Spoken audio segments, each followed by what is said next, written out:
بسم اللہ الرحمن الرحیم. السلام علیکم ناظرین. پروگرام نسیم زندگی میں آپ لوگ پہنچ چکے ہیں. تہران اسٹوڈیو سے آپ لوگوں کی خدمت میں حاضر ہیں.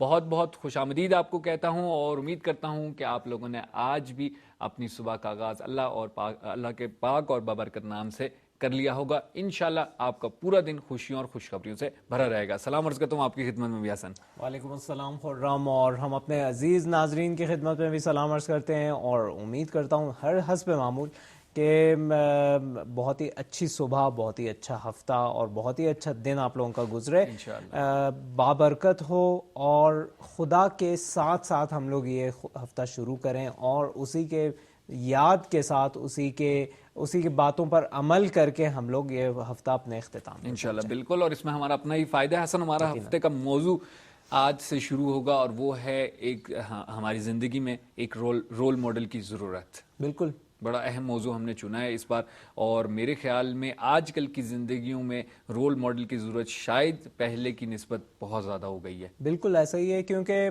آج کل کی نسل کو خرم ہمیشہ چاہیے ہوتا ہے. آپ اگر مثال کے طور پر آپ اپنے والدین کی بعض کی یہ عادت یہ مسئلہ ہوتا ہے ان کے ساتھ کہ اگر جب پڑھائی نہیں کر رہا ہوتا ہے بچہ تو کہتا ہے دیکھو اپنے چچا زاد بھائی کو دیکھو اتنی اچھی پڑھائی کر رہا ہے اور وہ جو ہے وہ اتنے نمبر تم سے زیادہ لایا.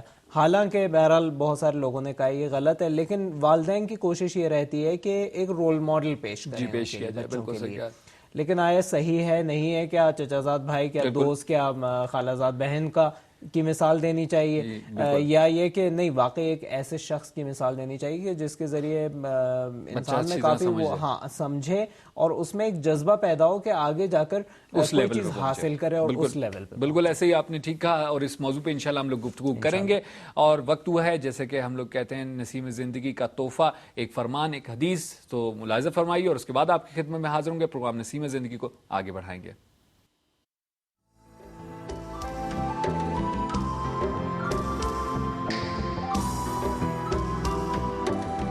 فرزند رسول حضرت امام موسیٰ کاظم علیہ السلام کا ارشاد گرامی ہے، جو شخص رنج و مصائب کا مزہ نہ چکھے اس کے نزدیک نیکی اور احسان کی کوئی جگہ نہیں ہے.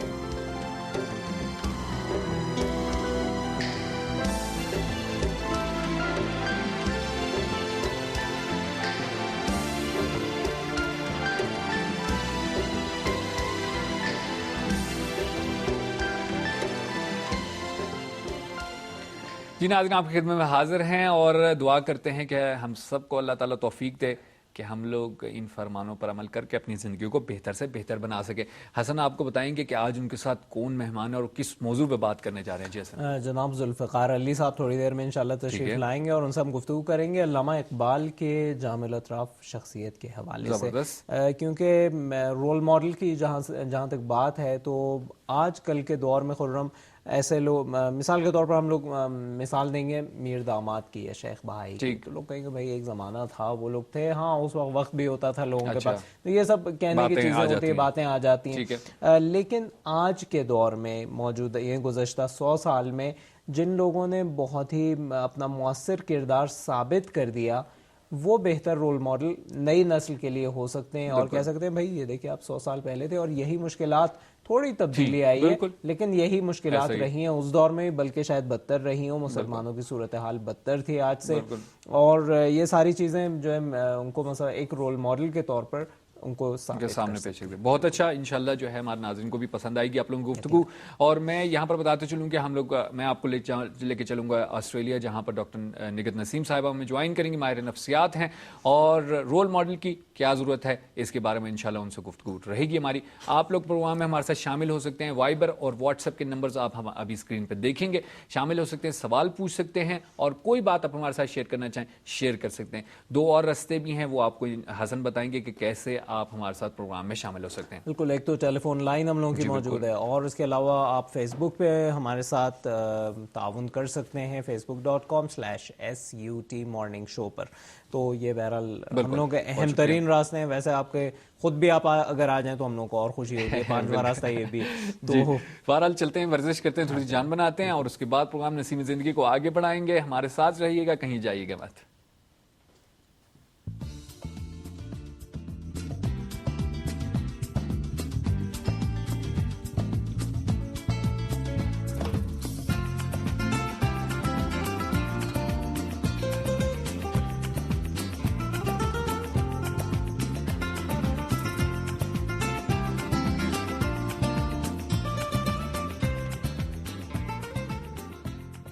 بسم اللہ الرحمن الرحیم.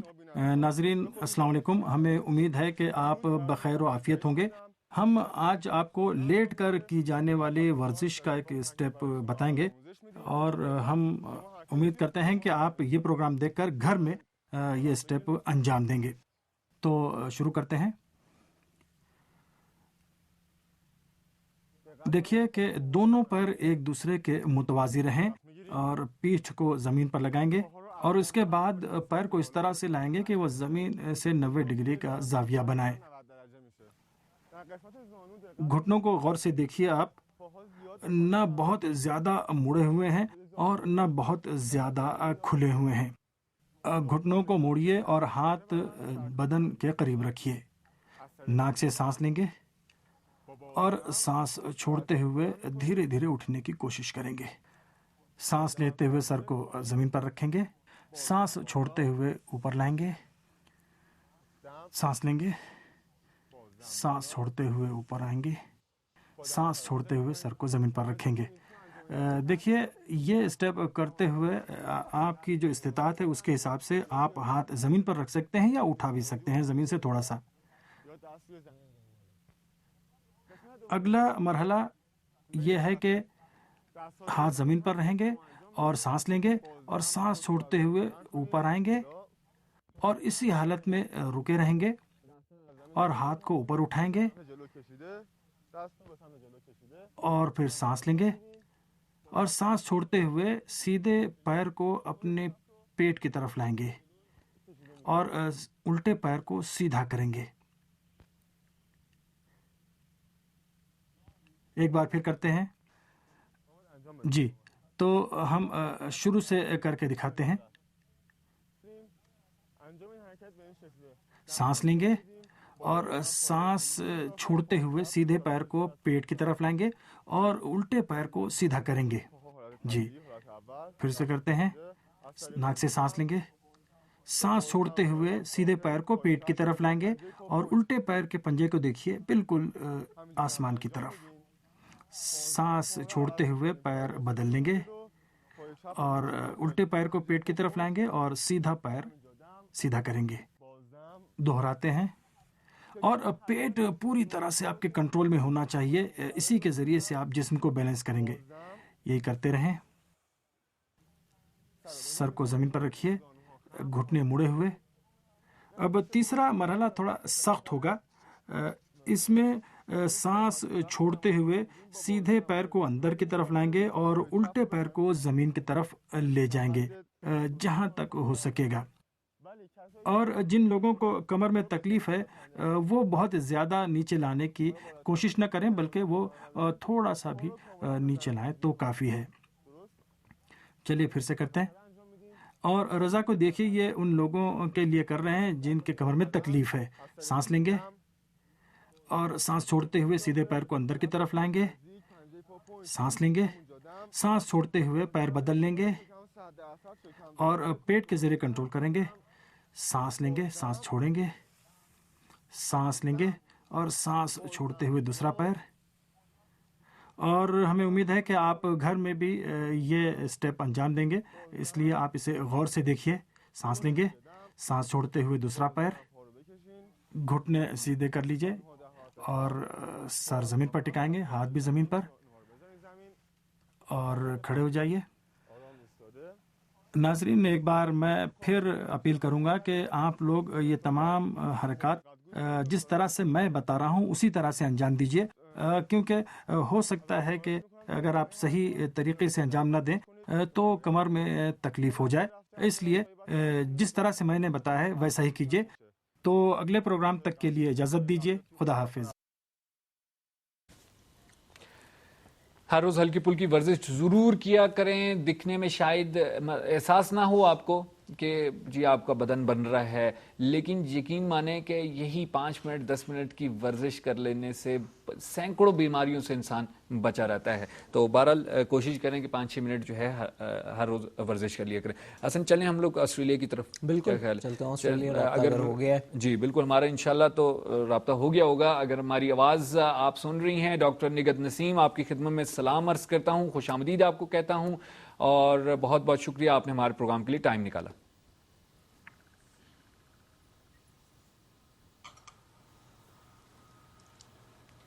جی ہمارا رابطہ ہو گیا ہے، ہمیں بتا دیا جائے، اگر نہیں ہوا تو ہم اپنی گفتگو جاری رکھیں. خیال میں ابھی تک رابطہ نہیں ہوا ہے خرم. نگہت نسیم صاحبہ آپ کی خدمت میں سلام عرض کرتا ہوں ایک بار پھر. جی وعلیکم السلام. بہت شکریہ نگہت نسیم صاحبہ، خوش آمدید آپ کو کہتا ہوں پروگرام نسیم زندگی میں، اور شکریہ آپ نے آسٹریلیا سے ہمیں جوائن کیا. نگہت نسیم صاحبہ، رول ماڈل کی کیا ضرورت ہے زندگی میں؟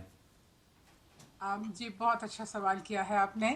میں آپ کو آج بتانا چاہوں گی کہ دیکھیں رول ماڈل یعنی کہ مثالی کردار کی اہمیت کو سمجھنے کے لیے یہ بات انتہائی قابل توجہ ہے کہ اگر رول ماڈل کی ضرورت یا اہمیت نہ ہوتی تو اللہ پاک صرف آسمانی کتابیں بھیج دیتے، صحیفے اتار دیتے، لیکن اللہ پاک نے اس کے ساتھ ساتھ انبیاء کرام کو دنیا میں بھیجا تاکہ عمل کر کے دکھائیں اور باقی لوگ ان کی تقلید کریں. پھر یہی سلسلہ در سلسلہ تقلید سے دنیا میں امن خیر خواہی بلا تفریق ہر فرد کے لیے ہمیشہ رہے. یہ تھا اللہ پاک کا منشا رول ماڈل کو بھیجنے کے لیے. تو اس کا مطلب یہ ہوا کہ رول ماڈل کی تعریف یہ ہوئی کہ ایک ایسی شخصیت جو اپنے کردار، اخلاق اور معاملات میں مثالی ہو اور بلا تفریق ہر دین، مذہب، زبان اور معاشرے کے لیے قابل تقلید ہو. تو آپ دیکھیے کہ سلسلہ در سلسلہ تقلید کے لیے حضور پاک کے بعد چونکہ انبیاء نے نہیں آنا تھا تو تعلیم و تربیت کی تمام تر ذمہ داری عامہ اکرام، علماء اکرام، ماں باپ اور اساتذہ پر آ گئی. میں آپ کو ابھی تھوڑا سا اور بتانا چاہوں گی کہ 2 طرح کے رول ماڈلز ہوتے ہیں. ایک تو قدرتی رول ماڈل جس پر فرد کو کوئی اختیار نہیں ہوتا، جیسے ماں باپ اور دیگر اہل خانہ ہوتے ہیں، اور دوسرے اختیاری رول ماڈل ہوتے ہیں جو کہ ہم خود چنتے ہیں، جیسے ہمارے اساتذہ، دوست اور دیگر کامیاب شخصیات جن کو ہم اپنا رول ماڈل بنانا چاہتے ہیں. میں آپ کو تھوڑا سا اور تفصیل سے بتانا چاہوں گی تاکہ آپ کی دلچسپی رہے کہ بچہ اپنی پیدائش پر بالکل خالی سلیٹ کی طرح ہوتا ہے. وہ اپنی قوت مشاہدہ سے تحمل، رحم دلی، ہنس مکھ ہونا، اثار و محبت اپنے پہلے رول ماڈل یعنی اپنی ماں سے سیکھتا ہے. پھر بچہ تھوڑا سا اور بڑا ہوتا ہے تو اس میں قوت اظہار پیدا ہوتی ہے اور وہ مختلف طریقوں سے اپنی پسند ناپسند. میرے خیال میں ہمارا رابطہ منقطع ہو گیا ہے، لیکن ہمارے ساتھی کوشش میں میرے خیال میں پھر برقرار ہوں. جی جاری رکھیے، جاری رکھیے نگہت نسیم صاحبہ. جس طرح سے ماں اپنے بچے کی بھوک اور تکلیف پر تڑپ جاتی ہے تو بچہ بھی اپنی ماں سے یہی سیکھتا ہے اور وہ دوسروں کی بھوک اور تکلیف سے پریشان ہو جاتا ہے. ٹھیک ہے. آپ دیکھیے کہ جب بچہ اسکول جانے کی عمر میں ہوتا ہے تو وہ اس کے رول ماڈل میں اس کا باپ بھی شامل ہو جاتا ہے اور وہ اس سے سوچ بچار، تدبر کرنا، علم حاصل کرنا، کچھ کر کے دکھانا کا جذبہ اس اپنے باپ سے لیتا ہے. اور یوں بچے اور بچیوں میں اپنی ماں جیسی مہربان، سلجھ اور محبت کرنے کی اور اپنے باپ جیسے خود مختار فیصلہ کرنے کی سمجھداری والے انسان، ایک ہمدرد انسان میں ڈھل جاتے ہیں. آپ یہ بات یاد رکھنے کی ہے کہ اس خاموش تربیت میں، بچوں کی اس خاموش تربیت میں اس کے اہل خانہ کا بھی بہت ہاتھ ہوتا ہے. لہٰذا اس بات کی ضرورت ہے کہ بچوں کے ارد گرد اخلاق، با کردار، با اخلاق لوگوں کا ہونا بہت ضروری ہے. اب چلتے ہیں ہم اختیاری رول ماڈل کی طرف، جس میں ان کے دوست اور اساتذہ شامل ہوتے ہیں.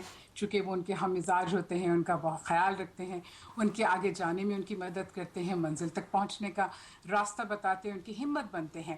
یہی بچے بچیاں ایک دوسرے سے پھر اپنے تجربات بھی شیئر کرتے ہیں اور یہاں پر اپنے گھروں سے جو بھی انہوں نے اچھا برا اخلاق، عمل، کردار، اعتبار، اعتماد سیکھا ہوتا ہے وہ اپنے دوستوں میں بانٹتے ہیں.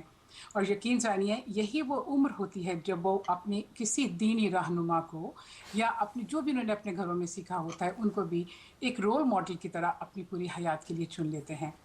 لمحہ فکریہ یہ ہے کہ جن گھروں میں دینی ماحول نہیں ہوتا، جن گھروں میں اتفاق اور محبت کی کمی ہوتی ہے، تعلیم اور عمل کی اہمیت نہیں ہوتی، وہ افراد نہ تو اپنے لیے اچھا رول ماڈل چن پاتے ہیں اور نہ ہی کسی کے لیے اچھا رول ماڈل بن پاتے ہیں. تو میں آپ کو آخر میں صرف یہ بتانا چاہوں گی کہ با کردار اور باعمل نسل کے لیے با کردار اور باعمل رول ماڈلز کا ہونا بہت ضروری ہے.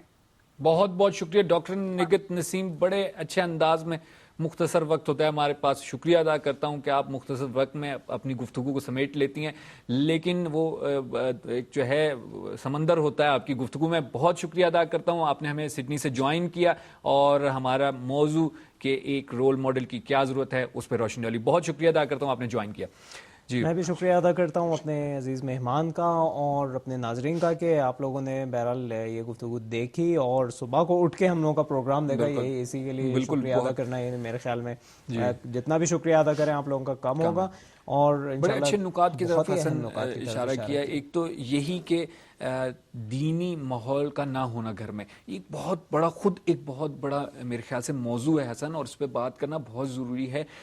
دیکھیں بہت کہا گیا اس بات پہ کہ اپنے بچوں کی اپنی خود پہلے تو, پھر ظاہری بات ہے آپ کی خود آپ کے پاس دینی تعلیم ہوگی تو آپ اپنے بچوں کو پہنچا سکتے ہو, آپ کے پاس نہیں ہوگی تو جب بہت کہا گیا اس بات پہ, بہت تاکید کی گئی کہ گھر میں ایک ایسا ماحول ہونا چاہیے, لیکن خیر بہرحال بہت سے لوگ نظر انداز کر دیتے ہیں.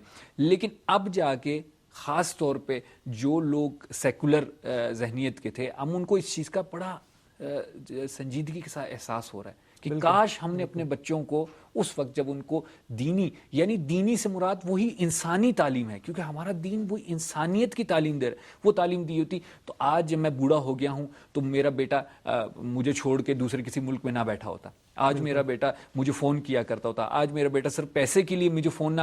یہ بہت ضروری چیزیں ہیں اور حسن اس میں دین ہمیں انسانیت سے جوڑتا ہے. اور اس پہ انشاءاللہ ہم پورا ہفتہ گفتگو کریں گے. اور حسن کہاں چلیں, ایک وقفہ لے لیں؟ ابھی ہم لوگ ساتھ میں ایک وقفہ لیتے ہیں, پھر اس کے بعد آپ کی خدمت میں حاضر ہوں گے. ہمیں دکھائیے پلیز. اور پھر اس کے بعد آپ کی خدمت میں حاضر ہوں گے اور ذوالفقار علی صاحب سے گفتگو انشاءاللہ شروع کریں گے.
جی ناظرین, آپ لوگوں کی خدمت میں حاضر ہیں. پروگرام نسیم زندگی آپ لوگ ملاحظہ فرما رہے ہیں 6:30 بجے شروع ہوتا ہے پروگرام نسیم زندگی تہران ٹائم کے مطابق, اور وقت ہوا ہے گفتگو کے حصے کا. لیکن اس سے پہلے کہ گفتگو کے حصے کی طرف جائیں, میں آپ کو بتاتا چلوں کہ وائبر واٹس ایپ یہاں پر میرے پاس لائیو موجود ہے, اور آپ کوئی بھی اپنا پیغام بھیجنا چاہیں, کوئی بھی سوال پوچھنا چاہیں, آپ پوچھ سکتے ہیں. میں آپ کی خدمت میں حاضر ہوں. چلیں گے حسن کی طرف تاکہ حسن گفتگو کے حصے کو شروع کر سکیں. جی حسن. بہت بہت شکریہ خرم. اور ناظرین, جیسا کہ آپ لوگوں کو معلوم ہوگا, پھر سے ہمیں نہیں دکھا رہے, اب دکھایا, آپ کو معلوم ہوگا ہم لوگ بات کر رہے ہیں مثالی کردار, نمونہ عمل یا رول ماڈل کے بارے میں اس ہفتے میں. تو اس گزشتہ یعنی صدی میں 100 سال میں ایسی شخصیات بہت سی گزری ہیں جن لوگوں نے بہت ہی گہرے اثرات ہماری زندگی پر چھوڑے ہیں. لیکن شاید واقعی علامہ اقبال جیسی شخصیات ان میں بھی بہت نمایاں ہوں, ان شخصیات میں جن لوگوں نے بہت ہی اہم اثرات چھوڑے ہیں. اپنے علامہ اقبال کی بھی ایک بہت ہی اہم جگہ ہے اس میں. انہوں نے اپنے وقت کے یعنی تقاضوں کو سمجھا, انہوں نے کوشش کی اس کو صحیح طور سے جواب دیں, اسے کوشش کی کہ دوسروں تک اس سمجھ کو منتقل کریں. کتنے لوگ ہیں آس پاس میں آپ لوگوں کے کہ واقعی اپنی مشکلات کو, اطراف کی مشکلات کو صحیح طور سے سمجھیں, اس کا تجزیہ کریں اور پھر اس کا حل پیش کریں. بہت ہی, اگر ہم لوگ دیکھیں آس پاس اپنے, بہت ہی کم ایسے لوگ ملیں گے. لیکن کیونکہ علامہ اقبال کی ایسی شخصیت تھی کہ انہوں نے بہت ہی گہرے اثرات چھوڑے ہیں, لہٰذا ہم انہیں ایک رول ماڈل کے طور پر قبول کر سکتے ہیں اور ہمیں قبول کرنا چاہیے. اسی حوالے سے انشاءاللہ ہم لوگ گفتگو کریں گے کیا انہوں نے کیسے کام کیے, یعنی کیا کیا ان کے کارنامے رہے. اس حوالے سے ہم لوگ گفتگو کریں گے جناب ذوالفقار علی صاحب سے, جو اس وقت موجود ہیں ہمارے ساتھ اسٹوڈیو میں. آپ کی خدمت میں سلام عرض کرتا ہوں, خوش آمدید السلام علیکم. اور ذوالفقار علی صاحب, آپ ہمیں بتائیے کہ آپ کو بہرحال پتہ تو چل گیا ہوگا کہ ہم لوگ کا ہفتے کا موضوع کیا چل رہا ہے, تو اس حوالے سے آپ بتائیے کہ کیوں علامہ اقبال ہمارے لیے ایک رول ماڈل ہے.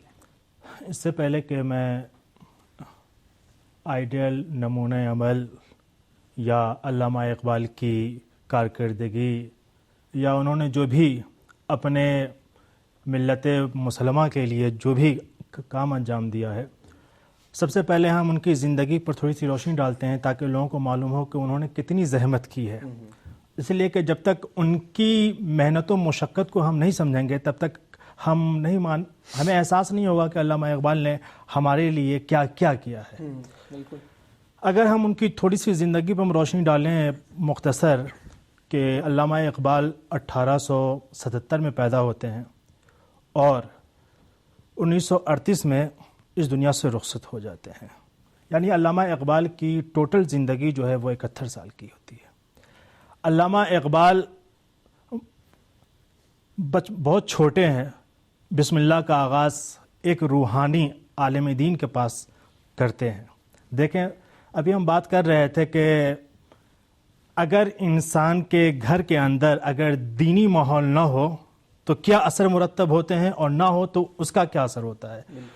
تو اگر ہم علامہ اقبال کی زندگی کو اٹھا کر دیکھیں تو ہم یہی دیکھتے ہیں کہ علامہ اقبال سب سے پہلے جو ہے وہ ایک روحانی کے پاس جا کر اپنے بسم اللہ کا جو ہے وہ آغاز کرتے ہیں, اور تھوڑی سی تعلیم حاصل کرنے کے بعد جو ہے میر حسن, یہ بھی ایک بے پناہ پڑھے لکھے, ہر اعتبار سے ہر زبان میں ادبی ہو غیر ادبی ہو, دینی ہو غیر دینی ہو, مہارت رکھتے ہیں. اور علامہ اقبال بہت ہی چھوٹے ہیں, دیکھا کہ ایک جگہ بیٹھے ہوئے ہیں تو میر حسن پوچھتے ہیں کہ یہ بچہ کون ہے. جیسے پوچھتے ہیں یہ بچہ کون ہے تو بچے کی فطرت ہوتی ہے کہ فوراً اپنے بابا کی طرف بھاگتے ہیں یا اپنی ماں کی طرف بھاگتے ہیں. علامہ اقبال بھی اٹھے اور اپنے بابا کی طرف بھاگے, تو سمجھا کہہ رہے یہ تو نور محمد کا بیٹا ہے, یہ نور محمد کا بیٹا. فوراً آ کے کہتے ہیں کہ اس کو مدرسے کی دیوار تک محدود مت رکھو. دیکھیں کتنا اچھا جملہ ہے کہ اس کو صرف مدرسے کی چہار دیواری میں محدود مت کرو, اس کو اور آگے بڑھاؤ. آج ہمارے ملت مسلمہ کا سب سے بڑا جو کہہ لیں المیہ ہے کہ ہم دینی تعلیم حاصل کراتے ہیں صرف مدرسوں کی چہار دیواری میں, اور مدرسے کی چہار دیواری کے باہر کیا ہو رہا ہے ہمیں, ہمارے روحانی کو, ہمارے عالم دین کو, ہمارے ملا کو پتہ نہیں ہوتا ہے. صرف ہم دین کی بات کرتے ہیں, جبکہ وہ کیا کہہ رہے ہیں ان کا استاد کہ نہیں, ان کو صرف چہار دیواری میں مت رکھو بلکہ چہار دیواری کے باہر کی دنیا بھی دکھاؤ. میر حسن اسی وقت اس بچپنے میں علامہ اقبال کو دیکھ کے کہتے ہیں کہ نور محمد سے یعنی ان کے والد گرامی سے کہ اگر مجھے ان کی تربیت و تعلیم کا ذمہ مجھے دے دیں تو آپ کی بڑی مہربانی ہوگی. دیکھیں یعنی وہ خود کتنے دور اندیش تھے اس بچے کو دیکھ کر کے کہہ رہے ہیں کہ آپ دے دیں تو آپ کی مہربانی ہوگی. بالآخر اسرار برا اور نور محمد صاحب نے علامہ اقبال کو جو ہے وہ میر حسن کے حوالے کر دیا. میر حسن صاحب ان کی تعلیم و تربیت کی پوری ذمہ داری اٹھاتے ہیں, اور یہاں تک کہ اردو, عربی, فارسی ان کے پاس یہ تعلیم حاصل کرتے ہیں. 16 سال کی عمر میں میٹرک پاس کرتے ہیں, یعنی 1893 میں 1893 میں میٹرک پاس کر کے پھر 1895 میں FA کرتے ہیں. 1895 کے بعد 1898 میں آ کر یہ BA کرتے ہیں جس میں فلسفہ, عربی اور اردو ان کا مضمون ہوتا ہے. MA جو ہے 1899 میں کرتے ہیں جو فلسفہ ان کا سبجیکٹ ہوتا ہے. اس کے بعد MA کرنے کے بعد کچھ عرصہ تک وہ وہیں زندگی گزارتے ہیں بطور استاد, یعنی مختلف کالجوں میں کبھی فلسفے کے عنوان سے، کبھی کسی عنوان سے وہ استاد مقرر ہوتے ہیں اور اپنی تدریس کا سلسلہ شروع کرتے ہیں۔ 1905 میں یورپ کا سفر کرتے ہیں اپنی تعلیم کو آگے بڑھانے کے لیے، یعنی پی ایچ ڈی کرنے کے لیے۔ وہ جاتے ہیں کیمبرج یونیورسٹی، پہلے وہاں ایڈمیشن لیتے ہیں، وہاں زبان سیکھتے ہیں، زبان سیکھنے کے بعد پھر منتقل ہوتے ہیں مونیخ یونیورسٹی کے اندر، جہاں وہ فلسفے میں پی ایچ ڈی مکمل کرتے ہیں۔ 1907 میں ان کو ڈاکٹریٹ کی ڈگری دے دی جاتی ہے۔ 1908 میں واپس یہ ہندوستان آتے ہیں۔ ہندوستان آنے کے بعد یہ سب سے پہلے اپنی وکالت اور شاعری کو چنتے ہیں، لیکن جب اپنے ملت مسلمہ کی طرف مخاطب ہوتے ہیں تو وہ پھر وکالت چھوڑ دیتے ہیں اور پھر وہ اپنی شاعری کے ذریعے اپنی عوام کو بیدار کرنا چاہتے ہیں۔ اچھا، سب سے بڑا اہم مسئلہ ہم نے علامہ اقبال کو کیوں چنا آج کے لیے؟ علامہ اقبال واحد ایک بر صغیر کی شخصیت ہے جنہوں نے صرف بر صغیر میں ان کی، چاہے وہ نثری ہو چاہے وہ نظمی صورت ہو، ان کا اثر صرف مشرق میں نہیں بلکہ مغرب میں بھی پایا جاتا ہے۔ اس لیے کہ اگر ہم ان کی زندگی کو دیکھیں تو وہ خود جب وہ طالب علم ہوتے ہیں، جب وہ اسٹوڈنٹ ہوتے ہیں، اور اس وقت جب جو ان کے قلم کے جوہر سے نکلتے ہیں وہ اس وقت انگلش زبان میں بھی ترجمہ ہو چکا ہوتا ہے، جس سے وہ ناراض بھی ہوتے ہیں کہ میں تو ابھی طالب علم ہوں، کیوں میری اتنی عزت و افزائی کی جا رہی ہے۔ بالکل، لیکن ان کی فکر کو ان کے استادوں نے انگلش میں سب سے پہلے ٹرانسلیٹ کروا کے جو ہے وہ مغرب کے اندر جو ہے پخش کروایا ہے۔ اتنی گہری نظر تھی کہ مثلا ان کے اشعار کو دوسرے زبانوں میں بھی ترجمہ کیا، یعنی ہم یہ سوچتے ہیں کہ صرف علامہ اقبال نے جو ہے یعنی بر صغیر کے مسلمانوں کے لیے کام کیا، نہیں، دنیا بھر کے اندر جہاں بھی مسلمان ہیں، غیر مسلمان پر بھی علامہ اقبال کی افکار کے اثرات مرتب ہوئے۔ بے شک۔ ابھی ہم لوگ انشاءاللہ ایک بریک لیں گے۔ ذوالفقار علی صاحب بہت ہی اچھی طرح انشاءاللہ گفتگو آگے بڑھ رہی ہے، تو ابھی ہم لوگ ایک بریک لیتے ہیں، چلتے ہیں خرم کے پاس۔ بہت بہت شکریہ جی، بالکل مختصر سا ایک وقفہ ہم لیں گے، لیکن اس سے پہلے میں یہاں بتاتا چلوں کہ ہمارے ساتھ ہمارے بہت سے ناظرین واٹس ایپ پہ موجود ہیں۔ علی اختر صاحب ہمارے ساتھ موجود ہیں، محمد حسین صاحب نے بہت اچھی تصاویر ہمارے ساتھ شیئر کی ہیں، حسیب صاحب ہمارے ساتھ موجود ہیں، رضا صاحب ہمارے ساتھ موجود ہیں، امتیاز حسن کشمیر سے وہ ہمارے ساتھ موجود ہیں، اور سعید حسن صاحب، امداد اللہ صاحب ہمیشہ کی طرح، سید محسن صاحب ہمارے ساتھ موجود ہیں، انفس علی عباس صاحب بھی ہمارے ساتھ موجود ہیں۔ بہت شکریہ ادا کرتا ہوں آپ سارے ناظرین کا جو ہمارے ساتھ پروگرام میں ہمارے ساتھ شامل ہیں، بہت شکریہ۔ ایک مختصر سا وقفہ لیں گے اور پھر آپ لوگوں کی خدمت میں حاضر ہوں گے، ہمارے ساتھ رہیے گا۔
جی ناظرین، آپ کی خدمت میں حاضر ہیں اور آپ لوگ ملاحظہ فرما رہے ہیں پروگرام نسیم زندگی تہران اسٹوڈیوز سے صبح 6:30 بجے ہر روز ہم آپ لوگوں کی خدمت میں حاضر ہوتے ہیں جمعوں کے علاوہ۔ وقت ہوا ہے گفتگو کے حصے کا، واپس لوٹیں گے حسن کی طرف تاکہ حسن گفتگو کو آگے بڑھا سکیں۔ جی حسن۔ بہت بہت شکریہ خرم۔ اور ذوالفقار علی صاحب، علامہ اقبال کے حوالے سے آپ گفتگو فرما رہے ہیں، اور میں یہ چیز پوچھنا چاہوں گا کہ کیا چیز انہوں نے دیکھی، علامہ اقبال نے دیکھی کہ ان کو یعنی یہ ہوا کہ بھائی مسلمانوں کا مسئلہ انہی کو بتانا چاہیے سب سے پہلے؟ یعنی ایک ڈاکٹر کا، جب ایک حکیم ہوتا ہے، ڈاکٹر ہوتا ہے، وہ دیکھتا ہے کہ جب بھائی کوئی بیماری ہے، سب سے پہلے اس بیماری کے علامات خود اس بیمار کو بتانی چاہیے اور اس کو سمجھانا چاہیے بھائی تم بیمار ہو، تب جا کے وہ علاج کے لیے اگلا قدم اٹھائے گا۔ علامہ اقبال نے کیا مشکلات دیکھی مسلمانوں میں، انسانیت میں، کہ انہوں نے اپنے اشعار کے ذریعے یا بہرحال اپنے نثر کے ذریعے اس کو حل کرنے کی اور اس کے علاج کا سوچا؟ علامہ اقبال جب ہندوستان میں تھے تو تب بھی اس طرف، اس مسائل کی طرف متوجہ تھے، لیکن جب وہ یورپ کا سفر کرتے ہیں اور وہاں جا کر دیکھتے ہیں کہ کیوں یورپ کے لوگ بر صغیر سے زیادہ ترقی کر رہے ہیں، آخر ان کی ترقی کا راز کیا ہے، اس لیے کہ ان کے پاس وہ چیزیں نہیں ہیں جو ہمارے پاس ہے. پھر بھی ہماری قوم یہ ملت مسلمہ کیوں نہیں ترقی کر رہی ہے؟ ترقی کے بجائے وہ زوال کی طرف کیوں جا رہی ہے؟ تو علامہ اقبال ظاہراً ہم یہ دیکھتے ہیں کہ وہ پی ایچ ڈی کرنے کے لیے جا رہے ہیں، لیکن ہم نے پڑھا کہ نہیں، علامہ اقبال کا دوسرا مقصد یورپ کا سفر یہ بھی تھا کہ ہم وہ ساری چیزوں کو جا کر درک کریں کہ آخر کیا بات ہے ان کے درمیان جس سے وہ ترقی کر رہے ہیں اور ہماری قوم ترقی نہیں کر رہی ہے. حالانکہ علامہ اقبال واحد ایک ایسی شخصیت تھی کہ جو یورپ سے وہ کبھی مرعوب نہیں ہوئے ان کی ترقیوں کو دیکھ کر، ورنہ لکھتے ہیں کہ بہت سارے لوگ ہیں بڑے بڑے پڑھے لکھے لوگ، اور وہاں یورپ کی دنیا کو دیکھ کر، وہاں کے ترقی یافتہ ملکوں کو دیکھ کر وہ مرعوب ہو گئے. اسی وجہ سے جب انگریز وہ ہندوستان میں جاتے ہیں اور اپنی حکومت کرتے ہیں تو بہت سارے لوگ انگریز کے فیور میں بولتے ہیں، باتیں کرتے ہیں کہ نہیں، انگریز کو ہندوستان میں رہنا چاہیے جس سے ہمارے ملک کا حال جو ہے وہ بدل جائے اور ویسے ہی ہو جائے جیسے یورپ ہے. لیکن علامہ اقبال اس نظریے کے بالکل مخالف تھے. کہہ رہے ہیں کہ ہم نے یورپ کی ساری چیزوں کو دیکھا اور اس کی ساری بنیاد کھوکھلی ہے. کہا ان کے اخلاق نہیں ہیں. انسان چاہے جتنی ترقی کر لے اور اخلاق و کردار نہیں ہے، انسانیت نہیں ہے، تو پھر اس ترقی کا کیا فائدہ؟ جس سینے کے اندر ہمدردی نہیں ہو، جس کی سینے کے اندر رحم نہیں ہو، اس ترقی سے کیا فائدہ؟ انسانیت پوری ڈیپینڈ ہے اس ہمدردی، رحم، جس کو ہم صلہ رحمی بولتے ہیں. لیکن وہ یورپ میں جا کر دیکھتے ہیں سب کچھ ہے لیکن یہ چیزیں نہیں ہیں، اور ہمارے یہاں یہ ساری چیزیں ہیں لیکن اس کے باوجود ہم ترقی نہیں کر رہے ہیں. تو علامہ اقبال جب یورپ سے واپس آتے ہیں تو وہ انہی چیزوں کو، ان کی اگر آپ نظموں کو مطالعہ کریں، ایک شکوہ ہے اور جواب شکوہ ہے، وہ خدا سے یہی تو کہتے ہیں. حالانکہ علامہ اقبال کے اس نظم کے بہت سارے ادیب بھی مخالف، بہت سارے شاعر بھی مخالف ہیں کہ یہ صحیح نہیں ہے کہ ڈائریکٹ بغیر مقدمے کے اللہ سے شروع ہو کے شکوہ گلا کرنا. لیکن علامہ اقبال اپنا درد بیان کر رہے ہیں خدا سے ان الفاظ میں جی، کہ سب سے تیرا پسندیدہ دین اسلام ہے، رسول کی یہ امت یہ مسلمہ ہے، اس پر تیرا رحم و کرم ہونا چاہیے، اس کو تجھے راہ دکھانی چاہیے. لیکن ہم تو یہ دیکھ رہے ہیں کہ یہ دن بدن یہ گمراہ ہوتے جا رہے ہیں، ترقی کے بجائے یہ تنزلی کی طرف جا رہے ہیں. اے میرے پروردگار آخر کیا بات ہے؟ اس پھر جواب شکوہ ہے. اگر آپ دیکھیں پھر اس جواب شکوہ کے بعد جو ہے وہ ایک شاہین کے نام سے نظم لکھتے ہیں جس میں وہ کہتے ہیں کہ ہمارے مسلمانوں کو کیسا ہونا چاہیے، شاہین فطرت ہونی چاہیے، اونچی پرواز ہونی چاہیے، یعنی فکری اعتبار سے علامہ اقبال یہ کہنا چاہتے ہیں. تو اگر علامہ اقبال کے سب سے مشہور جو ہے وہ فلسفہ خودی ہے، حالانکہ بہت سارے لوگوں کو فلسفہ خودی سمجھ میں آج تک نہیں آیا ہے، اس لیے کہ علامہ اقبال پہ یہ الزام ڈالتے ہیں کہ فلسفہ خودی میں انانیت ہے، ایگو ہے. حالانکہ ان کا مقصد یہ نہیں تھا. بالکل بے شک. خودی کا مطلب یہ ہے کہ علامہ اقبال خود وہ حدیث بھی کوٹ کرتے ہیں کہ جس نے خود کو پہچان لیا اس نے اللہ کو پہچان لیا. تو کہتے ہیں کہ انسان اگر ترقی کرنا چاہتا ہے تو پہلے خود کو پہچانے، یعنی خود کی کوالٹی کو دیکھے. اگر انسان اپنے جوہر کو نہیں پہچان پاتا ہے تو وہ کبھی ترقی کی منزل پہ پہنچ نہیں سکتا. بالکل. اس لیے اگر حکایات بھی ہیں کہ ہر انسان کی، آج ہم انسان دیکھتے ہیں دنیا میں روتا رہتا ہے، خاص کر مسلمان تو ہر جگہ روتا ہوا نظر آتا ہے کہ، اور حقیقت ہے کہ مسلمان ہر اعتبار سے بہت پستی کی طرف ہے، چونکہ وہ مسلمان اپنے وجود کے اندر وہ جھانک کر دیکھتا ہی نہیں کہ ہمارے اندر کوالٹی کیا ہے، اور ڈائریکٹ اللہ پہ الزام لگاتا ہے کہ اللہ نے مجھے دیا ہی نہیں ہے. جبکہ بہت بڑی حکایت ہے کہ اس نے کہا اور ثابت بھی کیا کہ ہر انسان کے اندر پروردگار نے وہ جوہر رکھے ہیں.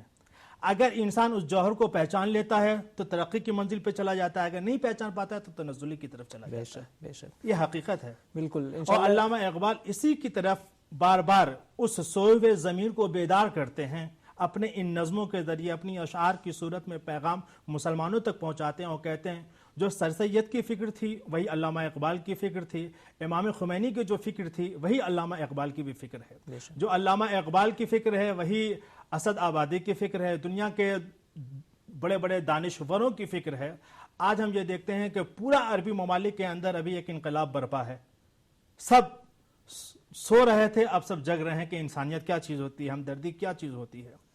علامہ اقبال کا بھی نظریہ یہی تھا. اگر ہم جہاں امام خمینی کو یاد کرتے ہیں، جہاں دوسرے دانشوروں کو یاد کرتے ہیں، وہی ہم علامہ اقبال کو بھی فراموش نہیں کر سکتے. بالکل, بہت بہت شکریہ. انشاءاللہ بھی اپنی گفتگو آگے بڑھائیں گے. ایک اور حصہ محدود سا رہ گیا, ابھی واپس چلتے ہیں خرم کے پاس. بہت شکریہ خرم بھائی, ہمیں کہاں لے جی بالکل. ایک تھوڑا سا مختصر سا ٹائم لوں گا آپ لوگوں کا, لیکن تھوڑا گفتگو سے ہم لوگ تھوڑا سا باہر نکل آئیں گے. میں آپ کو بتاؤں گا, بہرحال اللہ تعالیٰ ہم سب کو بیماریوں سے محفوظ رکھے, لیکن خود بھی ہمیں کوشش کرنی چاہیے کہ ہم مختلف بیماریوں سے بچے رہیں.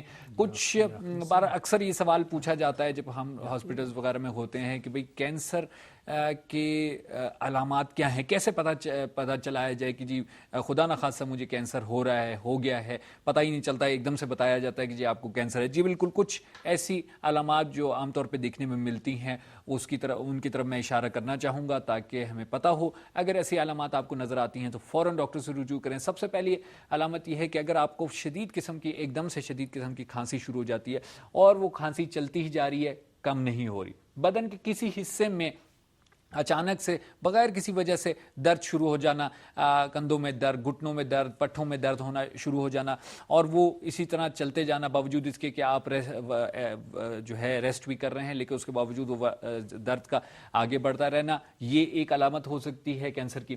اس کے علاوہ کہا جاتا ہے کہ اگر ایک دم سے آپ کے وزن میں کمی ہو جائے اور بہت زیادہ کمی ہو اور آپ نے کوئی دوائی استعمال نہ کی ہو, کھانے پینے کی روٹین میں بھی کوئی تبدیلی نہ آئی ہو, اس میں بھی کہا جاتا ہے کہ چانس ہوتا ہے کہ آپ کے جو ہے کینسر کی مبتلا ہونے کا. اس کے علاوہ اگر ٹوائلٹ جانے کی روٹین آپ کی جو ہے وہ ایک دم سے تبدیل ہو گئی ہے اور آپ کو ٹوائلٹ میں بڑے پیشاب میں, چھوٹے پیشاب میں کچھ مشکلات کا سامنا ہو رہا ہے اور وہ اسی طرح چلتی جا رہی ہیں مشکلات باوجود اس کے کہ آپ عام علاج جو عام طور پہ کیے جاتے ہیں وہ کر رہے ہیں, اس کے باوجود بھی ایسا ہے. گلے کا خراب ہونا, بار بار گلے کا خراب ہونا اور لمبے عرصے تک اسی طرح رہنا باوجود اس کے کہ آپ اس کا علاج بھی کرتے رہیں, دوائیاں بھی کھاتے رہیں, لیکن بار بار گلے میں خراش ہونا اور جو ہے جلن ہونا, گلے میں ٹونسلز کا بڑھ جانا, یہ چیزیں بھی علامت ہو سکتی ہیں. جلد کے کسی بھی حصے میں کوئی تبدیلی, رنگ میں تبدیلی, یا خاص طور پہ جو تل ہیں ان کے سائز میں یا رنگ میں تبدیلی, یہ ایک بہت بڑی علامت ہے جو کینسر کی. اس کے علاوہ آخری نقطہ جو میں آپ کو بتانا چاہوں گا وہ یہ ہے کہ اگر آپ کو پیٹ میں درد ہونا شروع ہو گیا ہے اور وہ کنٹینیوسلی, مثال کے طور پہ آپ صبح اٹھتے ہیں تو ہر روز آپ کو ہر دن آپ کو یہ احساس ہوتا ہے کہ پیٹ میں آپ کے مڑوڑ پڑے, درد ہو رہا ہے بغیر کسی وجہ سے, پہلے تو آپ ٹریٹمنٹ کریں آپ کے اپنے پیٹ کا, لیکن اگر اس سے بھی ٹھیک نہیں ہوتا تو یہ بھی ایک علامت ہو سکتی ہے کینسر کی. بارہ میں یہاں بتاتے چلوں کہ یہ ساری علامتیں ہو سکتی ہیں کسی اور چھوٹی موٹی بیماری کی بھی, لیکن بہرحال ضرور ان علامتوں کو دیکھ کے اپنے ڈاکٹر سے رجوع کریں. 12 یہ علامتیں تھیں جو آپ کو میں بتانا چاہ رہا تھا. یہاں پر ایک مختصر سا وقفہ لیں گے اور پھر آپ لوگوں کی خدمت میں حاضر ہوں گے. ہمارے ساتھ رہیے گا.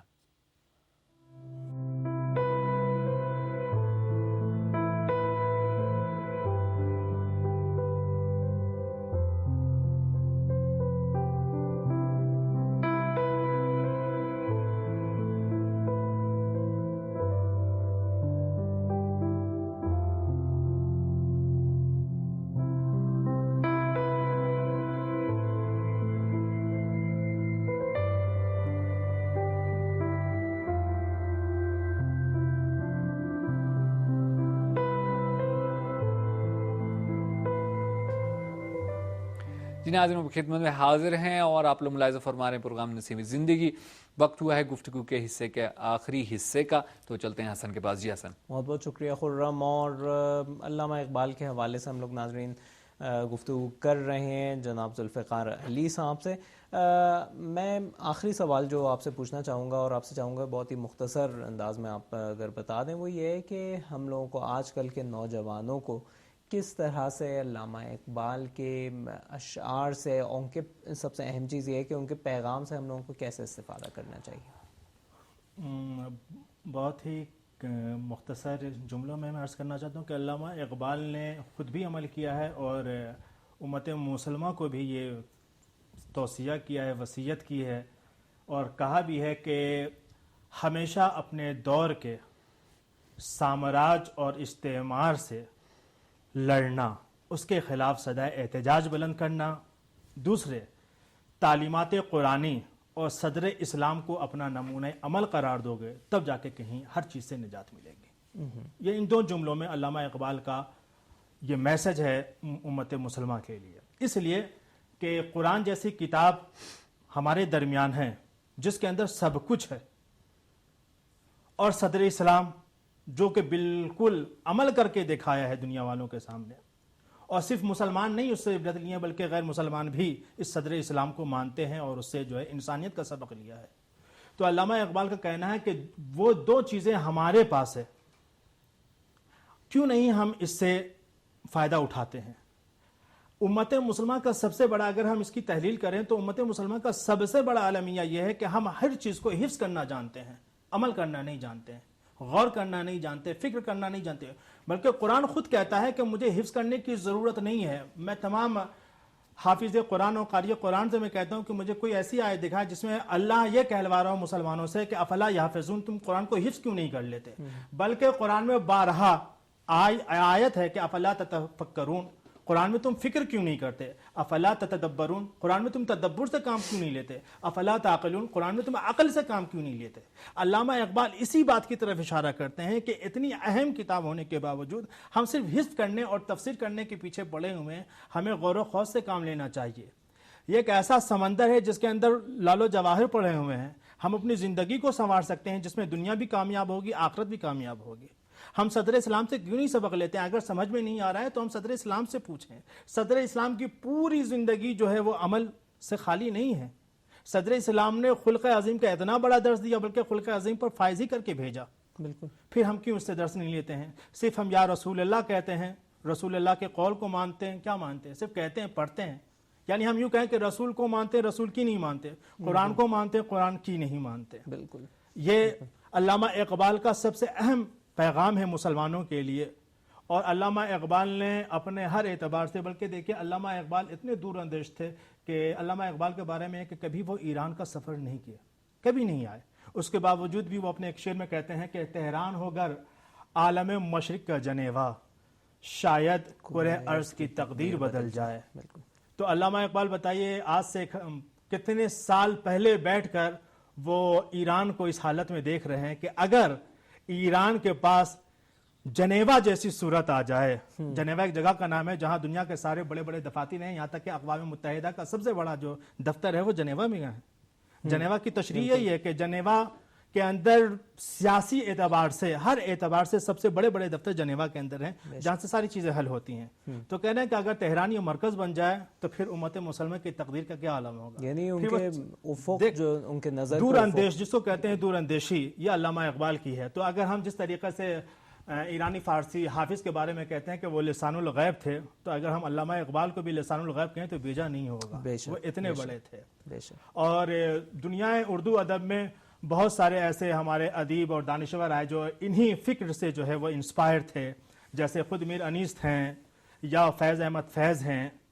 تو میں یوں کہوں بلکہ اپنے ادبی جملوں میں کہ انیس بننے کی بہت ساروں نے کوشش کی لیکن انیس نہیں بن پائے، سب 19 رہ گئے. غالب بننے کی سب نے کوشش کی، سب مغلوب رہ گئے، غالب کوئی نہیں بن پایا. فیض بننے کی سب نے کوشش کی لیکن سب بے فیض رہ گئے. اقبال بننے کی سب نے کوشش کی، اقبال نہیں ایک بال بن کر رہ گئے.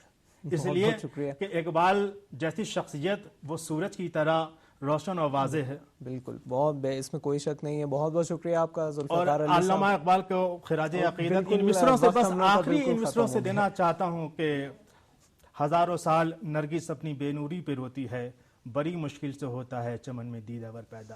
علامہ اقبال نے چاہے جس کے لیے بھی کہا ہو، لیکن میں آج ان شعروں کو علامہ اقبال کے لیے کہتا ہوں. بہت بہت شکریہ، بہت بہت شکریہ آپ کا کہ آپ نے وقت نکالا اور اس اتنے اہم موضوع پر آپ نے روشنی ڈالی. واپس چلتے ہیں خرم کے پاس، اور وقت ہم لوگوں کے پاس واقعی بالکل نہیں ہے. بہت بہت شکریہ حسن، اور ڈاکٹر ذوالفقار علی صاحب کا بہت شکریہ ادا کرتا ہوں.